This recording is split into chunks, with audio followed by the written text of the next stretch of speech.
Bienvenido a la segunda temporada de Empresario Empresario, un podcast de negocios en el que cada 15 días compartimos tips, mejores prácticas y herramientas para impulsar tu negocio en voz de importantes empresarios. Nuestro host, Luis Gerardo Pérez Figueroa, director de Tesla, nos comparte un interesante tema con un invitado especial en cada episodio.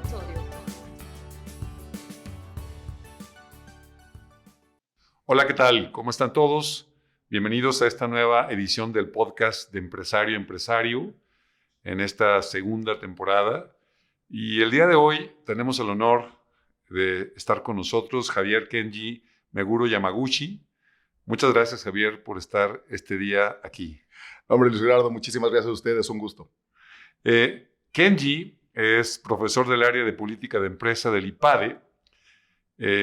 Kenji es un apasionado del tema de la innovación, del tema también de empresas familiares. Dedica parte de su tiempo a asesorar, a dar consultoría, a participar en algunos consejos en estos dos temas, y por eso nos pareció importante el día de hoy poder platicar acerca de lo que es el reto de la innovación en las empresas familiares, de las cuales en este país, y creo que en muchos, hay muchas empresas. Muchas gracias por aceptar estar por acá. No, hombre, Kenji. Encantado y tremendo tema. Kenji, primero quizás tendríamos que entrar al tema de la innovación. ¿Cómo entender la innovación hoy? ¿Qué elementos hay adentro? Vamos, ahora sí que está de moda la innovación, pero ¿por qué innovar? O sea, como no sé, ¿es moda, no es moda? ¿Qué nos puedes decir del entorno que hoy estamos viviendo y cómo entra eso? Fíjate, Luis, que es muy interesante. Yo creo que en sesiones en el IPADE hace 5 años, cuando hacías la pregunta de si era necesario innovar, te encontrabas todavía divergencia. Creo que hoy ya no hay duda. Tenemos que innovar. Y yo creo que hay 3 o 4 razones importantes. A ver, la primera, la velocidad con la que nosotros como seres humanos estamos adaptándonos al cambio, a nuevas ofertas de valor, nuestra capacidad de evolucionar se ha ido acelerando. Lo que antes llevaba años, décadas, hoy toma días, ¿no? Estos cambios en la preferencia de los clientes, en cómo compran, cuándo compran, qué prefieren, generan grandes oportunidades y grandes amenazas. Esta misma facilidad que tienen los clientes también la tienen tus competidores, en donde ellos también han acelerado su propia capacidad de adopción. Entonces, si no eres tú quien se acelera para cubrir estas necesidades, alguien lo va a hacer por ti, ¿verdad? Exactamente, serán estos competidores. Segundo, tecnología, y ustedes lo conocen mejor que nadie, pero este tema de poder dar ubicuidad con un costo de transacción casi nulo, 0 errores, 0 tiempo, es una ventaja brutal. Quien no maneje hoy a la tecnología y quien no la utilice como un elemento catalizador, como fuente de ventaja competitiva, creo que está perdiendo una gran oportunidad y está jugando tenis con raqueta de madera, ¿no? Nada más. Fíjate que, tercero, interesante, creo que el COVID ha traído ha catalizado el cambio, y creo que principalmente ha catalizado la capacidad de las organizaciones para darse cuenta que sí se puede. Puedo hacer más, puedo hacer mejor, puedo hacer diferente. ¿Puedo trabajar en home office? Puedo trabajar en home office, ¿no? Y después de un cisma, después de lo que nos está ahorita pasando, creo que aquellas empresas que tengan la vocación de reconocer las oportunidades que se abren y aceleren y cambien, creo que podrán generar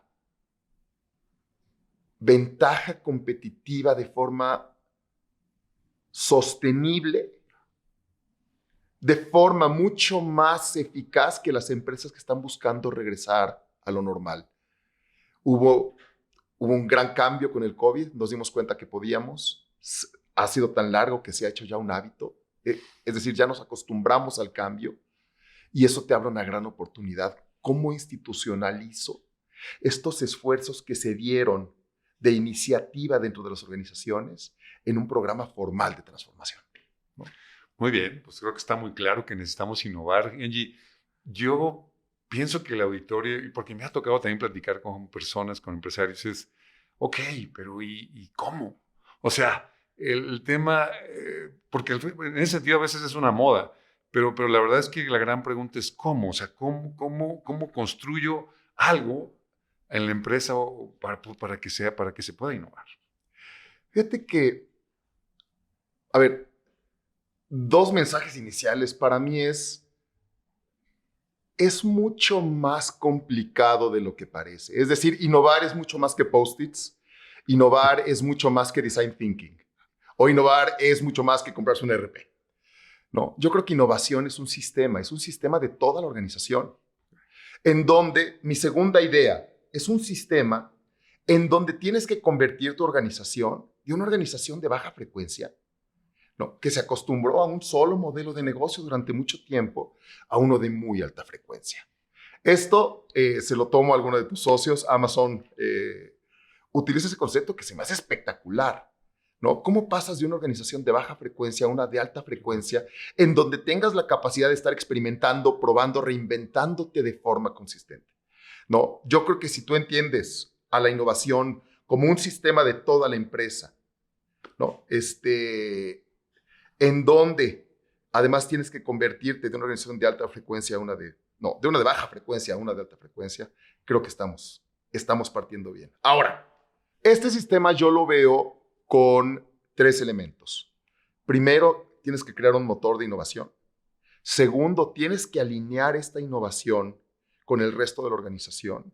Okay. Y tercero, basarte en ciertos principios que te permitan integrar cultura, liderazgo y toda la operación dentro de este sistema. Si gustas, vámonos yendo por... Sí, a ver, ¿qué es eso del motor de la innovación? A ver, motor de la innovación. Yo creo que toda organización tiene que generarse, no una cámara fotográfica de la innovación en donde genere una, sino una capacidad constante de generación de innovación que va a ir en un principio en paralelo a las operaciones que actualmente llevas.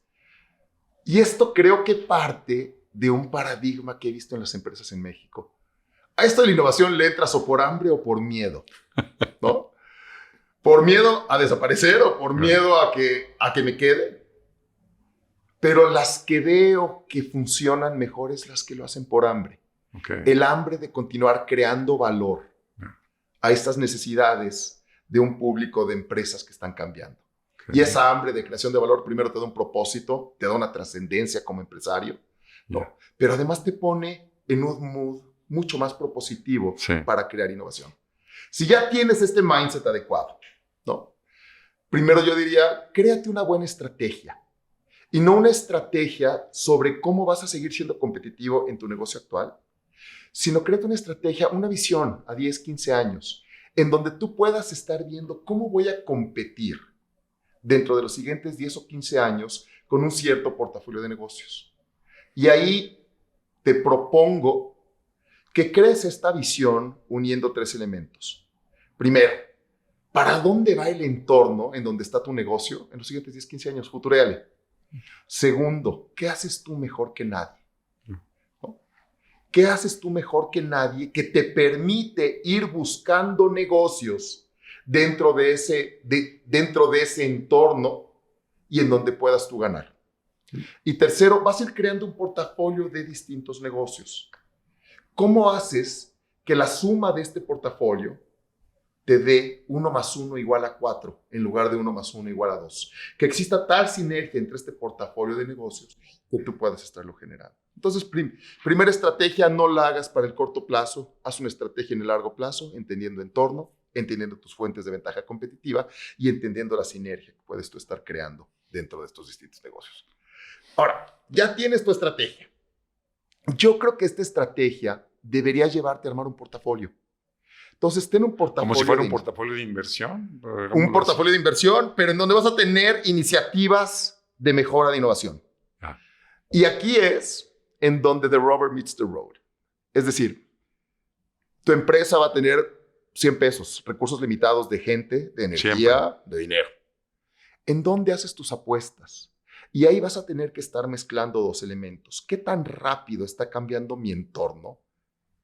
De forma tal que tengo que ajustarme, y qué tan rápido puedo ir modificando las propias capacidades de innovación de mi organización.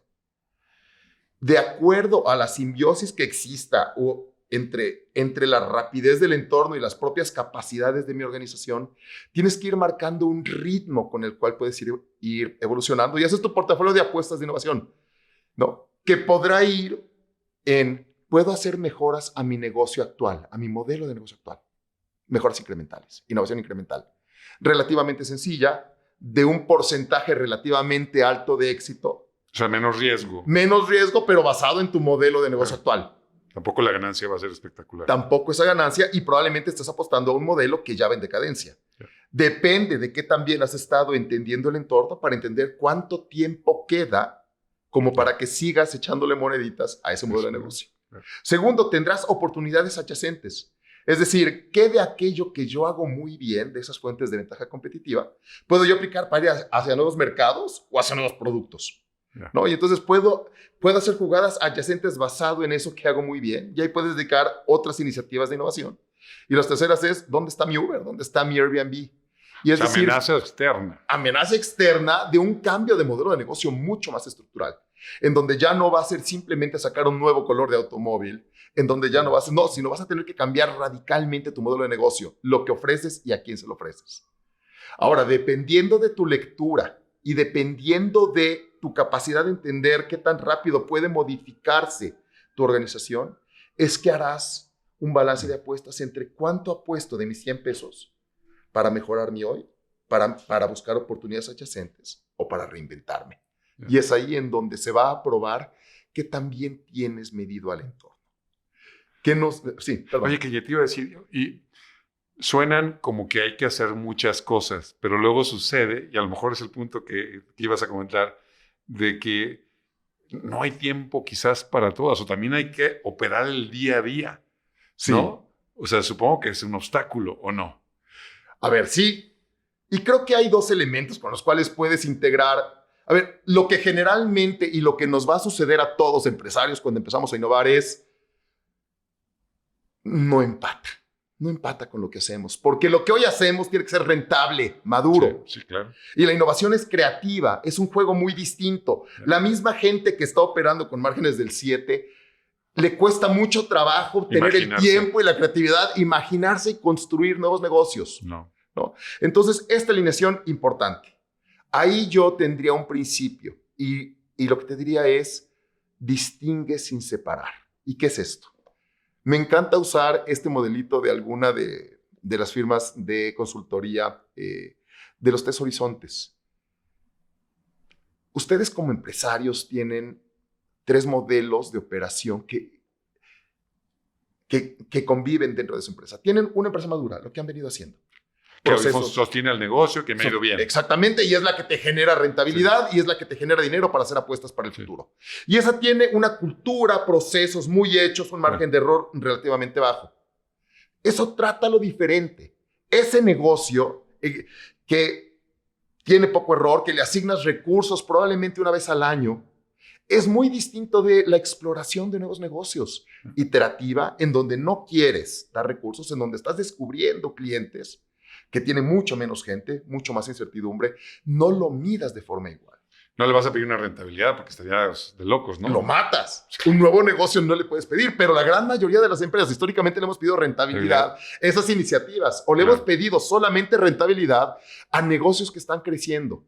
Tú tienes tres subsistemas que viven. Negocio actual rentable, negocios crecientes que demandan una dinámica y una cultura diferente y nuevos negocios que estás explorando. Entiende que son distintos y manéjalos con ciclos presupuestales distintos y con modelos de gestión distintos, de forma tal que tu hoy muy eficiente pueda convivir con un mañana mucho más creativo.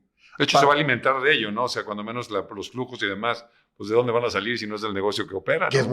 Por eso es por lo que tienes que distinguir sin separar.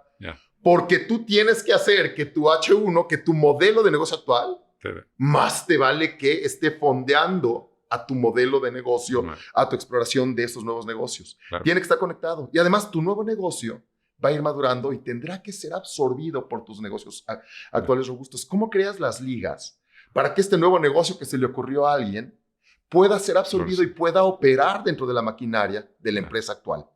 Eso generalmente te va a llevar hacia modelos de gestión distintos y muy probablemente hacia estructuras organizacionales distintas. Eso. Generalmente vas a empezar tu innovación radical con un área de innovación, algún laboratorio de innovación ajeno, que pueda empezar a crear su propia cultura, sus propios procesos y que poco a poco, en la medida en la que vaya madurando tu empresa, se vaya integrando.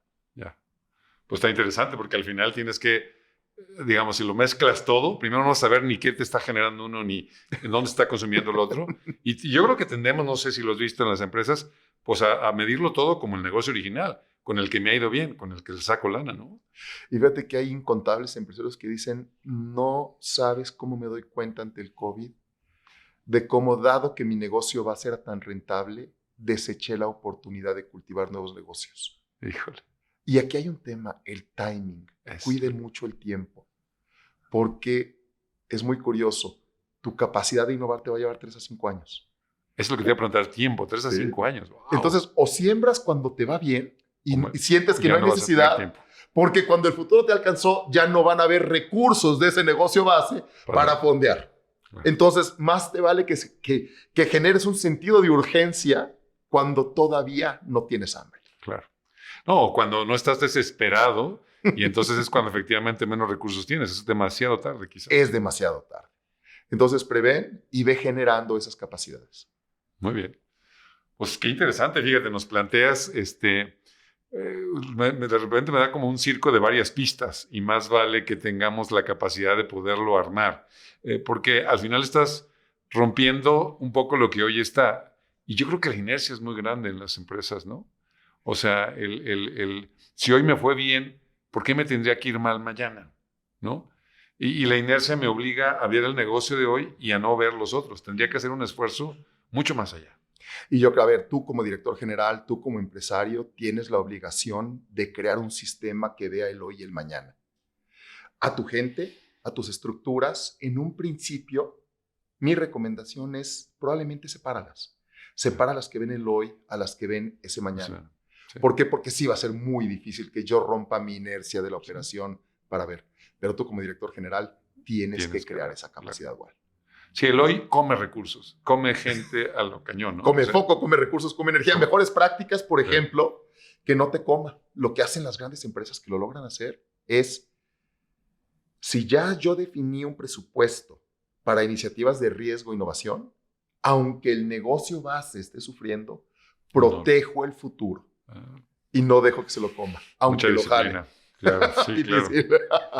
Oye, Kenji, bueno, no sé si con este contexto le damos un paso al tema y en las empresas familiares, ¿cómo es esto? Es decir, ¿qué sucede ahí? Supongo que con la experiencia que tienes te has topado, ¿qué función tiene que hacer el director, el líder? O sea, ¿sí me explico? Yo creo que la mayoría de las empresas han nacido así y hay muchísimas y en este país depende muchísimo de eso y creo que tenemos que invitar a que lo hagan en tiempo. Pero ¿qué pesa en las empresas familiares? A ver, que es muy interesante. Aquí yo dividiría a las empresas familiares que son emprendimientos jóvenes, en donde hay un sentido de propósito y un empuje brutal. Ahí se está dando innovación per se. Sí, porque ya la persona lo trae, ya trae una inercia. O sea, y encontró una oportunidad y le está persiguiendo, padrísimo. Yo creo que a esas empresas jóvenes que están encontrando startups, yo creo, generalmente esas startups empezarán con una sola persona, probablemente terminarán familiares. Yo diría, ahí la innovación se está dando. Yo veo muchos más retos en el empresario que ya le pegó, que ya creció y que ya está madurando, que ya es exitoso y que tiene que renovarse. Ahí está mucho más complicado. Y fíjate, ¿qué retos veo? 1, a ver, si eres un empresario o si eres alguien que tiene un negocio. Y ese primer tema de perspectiva propia con la que se ve el empresario es brutal. Si tú consideras que tienes un negocio, es decir, encontraste una oportunidad, hiciste tu dinero, te compraste tu casa, pagas tus escuelas, tus hijos también, y cuando se acabe tu vida personal, probablemente se acabe tu negocio, pues porque es tuyo finalmente. Naces y mueres con el negocio. Naces y mueres con el negocio es tuyo, perfecto, se vale, tienes tu negocio. Yo te invito a que cambies tu propia perspectiva. Es decir, que te conviertas en un empresario en donde el centro no eres tú, el centro es la empresa. Yeah. Y es la empresa la que tiene que permanecer en el tiempo. Porque tienes, una obligación con la sociedad por el valor que has creado. Por alguna razón existes. Tienes una obligación con tus empleados, con tus socios de negocio, con la familia, con todos. Qué padre que generes una empresa que tenga la capacidad de permanecer. Y esa permanencia será el motor de la innovación. Cuando tú como empresario igualas tu vida, tu negocio con tu vida, la iniciativa se termina con tu propia vida. Claro. Y con tu propia satisfacción de tus hijos, tu casa, tus viajes. Cuando te ves con ese gran don y ese gran regalo de poder crear empresa, una empresa que sirva a México, que sirva a la humanidad y que permanezca en el tiempo y la pones en el centro y te preocupas porque la empresa sobreviva, inclusive a ti, en ese momento estás fomentando y dando el primer gran paso para innovar.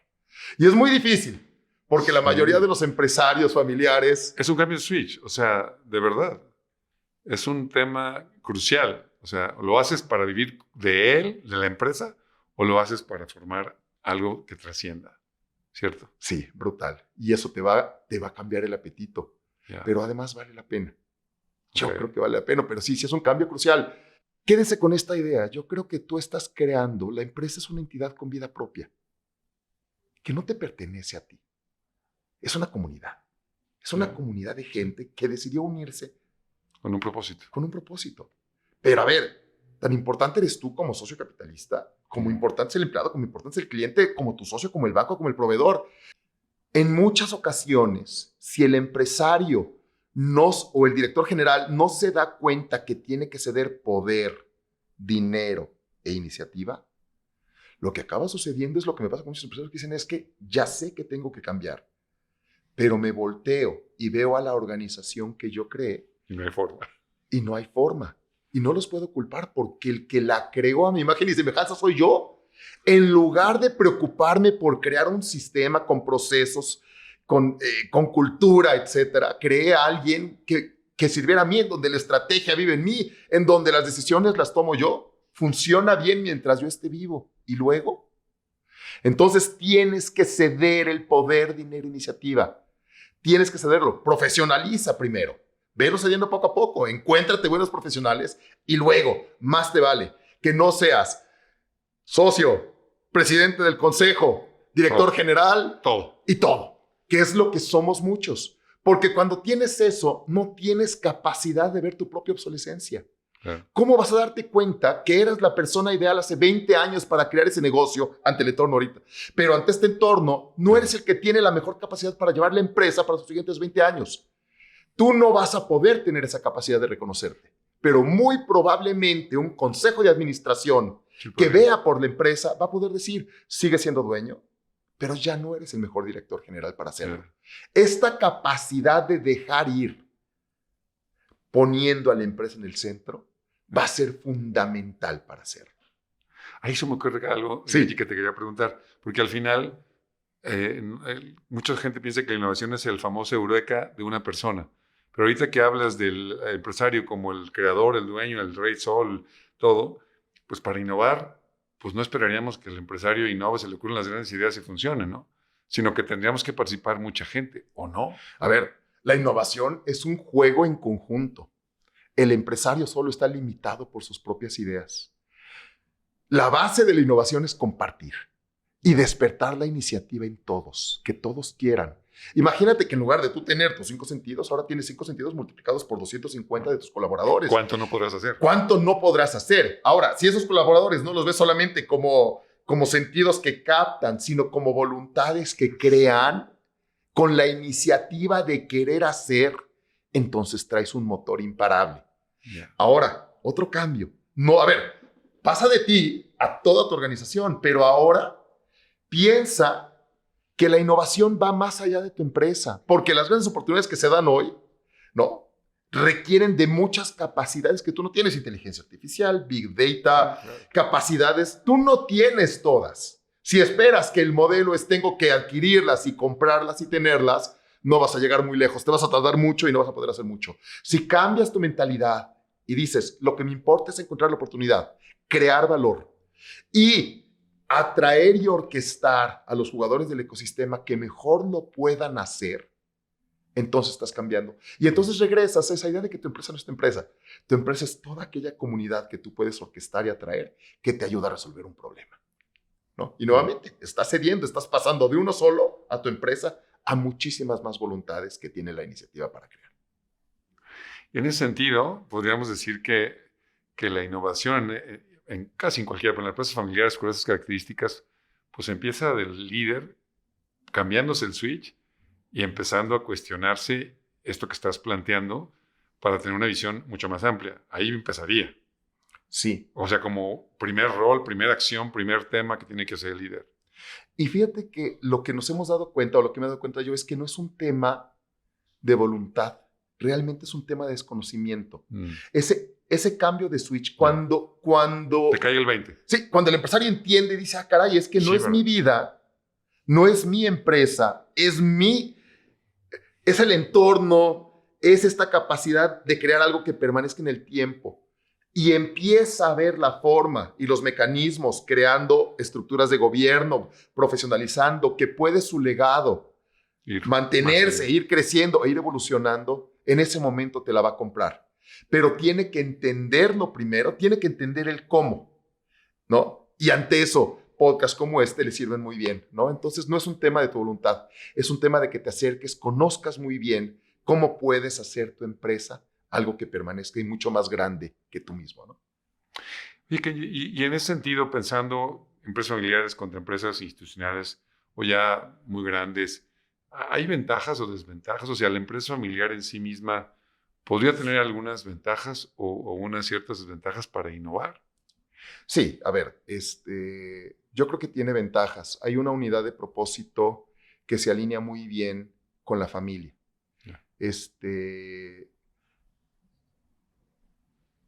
Y cuando una empresa es un propósito compartido, es un proyecto compartido, el compartir valores comunes, muchos elementos comunes, yo creo que le da una gran fortaleza.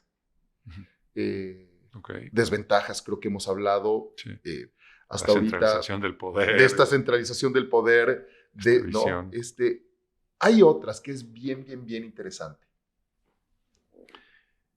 Cuando tú ves a una empresa familiar, hay muchas confusiones que matan la iniciativa y por ende matan la innovación. Y es bien interesante. A ver, alguna confusión. Darle empleo a tus hijos porque son tus hijos. ¿Se vale o no se vale? ¿No? A ver, pero si es mi empresa, a ver, si el centro está en ti, sí. Piensa qué va a pasar con tus profesionistas que no son familiares, que están buscando desarrollarse ahí, cuando dicen, pero es que aquí el siguiente director general tiene apellido y tiene nombre.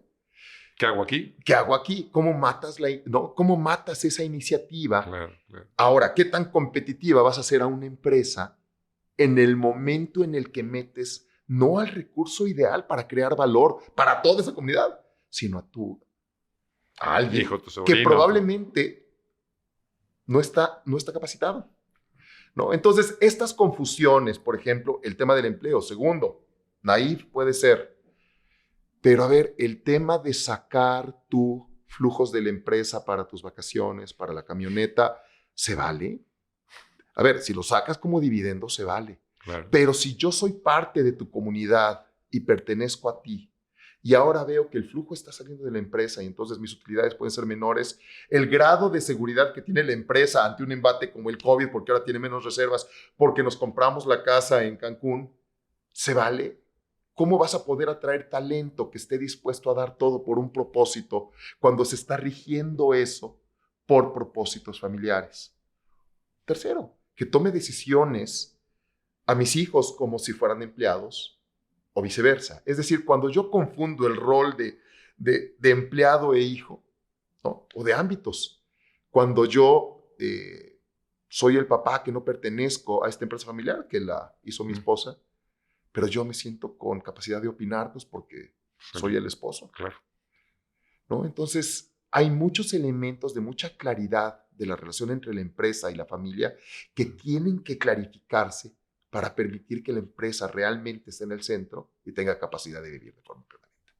Ahorita que hablabas de la parte del dinero, ¿no? Pues el empresario, pues es su empresa, la ha hecho y pues algún beneficio quiere sacar, whatever. Pero hace rato que decías, oye, pues es que hay que mantener el ciclo de la empresa actual y poner y aprender a poner las nuevas aventuras, ¿no?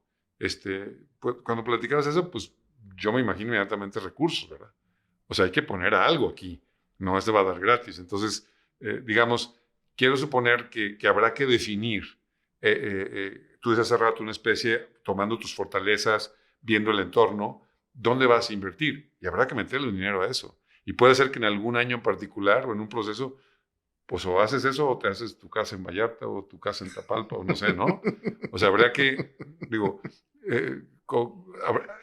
tendrías que decidirlo, tendrías que plantearlo. No sé si... Y de ahí viene la estrategia. Yo creo que si en tu estrategia, pensemos que hoy aprovechas COVID y dices, hoy es gran momento para crear proyecto de empresa, para definir ante esta nueva realidad de clientes, de competencia, hacia dónde vamos en el largo plazo. Si ya hiciste tu estrategia y ahí definiste hacia dónde vas, ahí habrán requerimientos de recursos. Pónselos a la empresa, Claro. ¿no? Reinviérteselos a la empresa. Digo, al final, yo sé que empresarios en general, oye, pues quieres que tus hijos, sí, pero al final, si tú le empiezas ahora sí que matar o a medio apachurrar a la gallina los huevos de oro, al final también tendrías que ver que lo vas a vivir las consecuencias, si no tú, por la siguiente generación, ¿no? Es decir, si la empresa al final, que es la que ha generado para lo que un empresario, poco, mucho que tenga, pueda tener, pues también la puedes matar. Sí. Regresando al principio del por qué innovar, ¿no? Sí. Digo, ¿alguien puede llegar a hacer lo que haces bien hoy? Sí. A ver, cuando te equivocas en la asignación presupuestal, cuando sacas todo vía utilidades para la familia y entonces mantienes a la empresa, pues a ver, estamos hablando de nada. Se va a morir tu empresa, pero le estás matando, ¿no? O sea, inviértelo a tu empresa, porque además cámbiate. Me gusta mucho el chip del empresario que entiende la finalidad de la empresa no como para hacer dinero, se vale. Sí. Y yo creo que es un fin importantísimo de la empresa. Sí. Pero yo creo que hay fines tan nobles como ese, estás ahí para crear bien común, a ver, tú mereces existir como empresario porque resuelves problemas de la humanidad. Claro. Generas valor. Generas valor. Para muchas personas, para mucha gente, para muchas. Ahora imagínate haber recibido la oportunidad de poder crear valor y orquestar a gente para crear valor. Eso te llena muchísimo más. Qué bueno, y tienes que ser rentable, porque si no eres rentable... No vives. ¿no?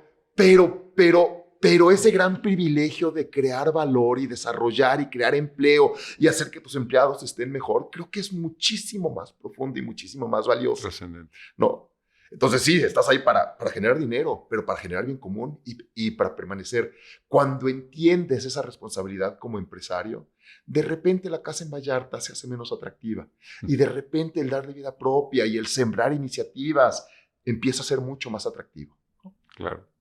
Uno, empieza por ti, o ve a cursos, o lee, pero empieza por encontrar una fórmula que a ti, empresario, te haga creer que puedes empezar a ceder poder, dinero, iniciativa, para que puedas empezar a crear instituciones de una empresa que viva por sí misma. Si tú empiezas cambiando ese chip, todo lo demás se dará. Si tú no cambias ese chip, no. Entonces yo creo que empieza por ti. Es la primera labor, o sea... Sí. Si realmente quieres que tu empresa trascienda, se haga innovadora, o sea, el tema empieza por ti. Ya una vez que tú dices, voy, ¿no? Segundo, no contrates a la primera firma de innovación que te traigan. Hay muchísima oferta, pero son distintas partes de un elefante. Crea tu propio proyecto. Parte de tu estrategia, ¿hacia dónde quiero llevar esto? ¿No? Entonces, créate un proyecto de hacia dónde quieres llevar a esta empresa y luego dentro de ese proyecto de hacia dónde quiero ir, cómo quiero crear este motor de innovación, entonces ya ve adquiriendo recursos poco a poco. Entonces diría yo, parte de una estrategia sencilla sobre cómo vas a ir creando valor. Tercero, empieza de poquito. No empiezas con grandes procesos y gran todo, no. Empieza con una innovación relativamente sencilla, con Para una que gran aprendas, probabilidad ¿no? para que aprendas, para que vayas generando, uno, seguridad, y dos, para que vaya tu propia organización dándose cuenta que sí puede. Y entonces ve jugando boliche, tira el primer pino, y ese primer pino tirará los segundos. Claro. Y ve aprendiendo de esta capacidad. Lee mucho sobre procesos de innovación, sobre estructuras para innovar. Tecnología, 100%. Lee, ¿no? Pero empieza muy sencillo. Empieza con una innovación que te sea exitosa, ¿no? Que te permite ir aprendiendo, que te permite ir iterando cómo funciona la innovación dentro de mi empresa, y luego vela creciendo. Entonces empieza por ti, empieza con una estrategia, empieza sencillito y ve progresando poco a poco.